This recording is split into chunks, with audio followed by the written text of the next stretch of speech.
Video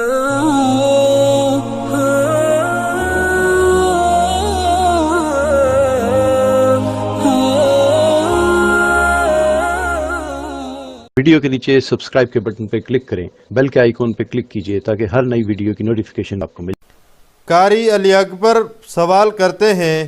نابینا حافظ کے پیچھے نماز جائز ہے کیا؟ جی بالکل، نابینا حافظ کے پیچھے نماز جائز ہے،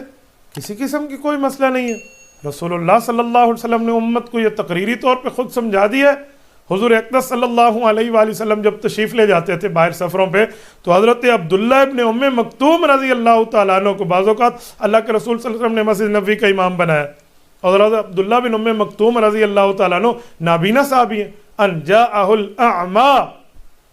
آپ دیکھ لیجئے سورت نمبر 80 سورت عبس پہ موجود ہے، عبس و تولی میں، ان جاءہ الاعمى، کہ جب نابینا صحابی اللہ کے رسول صلی اللہ علیہ وسلم کی خدمت میں آئے، یہ الاعمى سے مراد عبداللہ ابن ام مکتوم رضی اللہ عنہ ہے، اور یہ مسجد نبوی کے امام ہوتے تھے اور حضور پاک علیہ السلام کی موجودگی میں۔ یہ جو نابینا کے لیے ایک مسئلہ چلا اس کی بنیاد ہے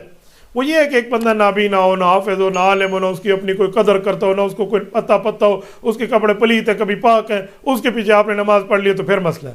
یہ جو امام ہوگا وہ دین کا ماہر ہوگا، دیندار ہوگا، اسے پلیتی پاکی کا خیال ہوگا، وہ پوری ترتیب رکھتا ہے اپنے ساتھ، تو اس پر کوئی اعتراض نہیں کہ آپ نے نابینا کے پیچھے پڑھی ہے یا بینا کے پیچھے پڑھی ہے، آپ نے اس کے پیچھے نماز پڑھ لی، آپ کی نماز بلا کراہت ہو گئی ہے۔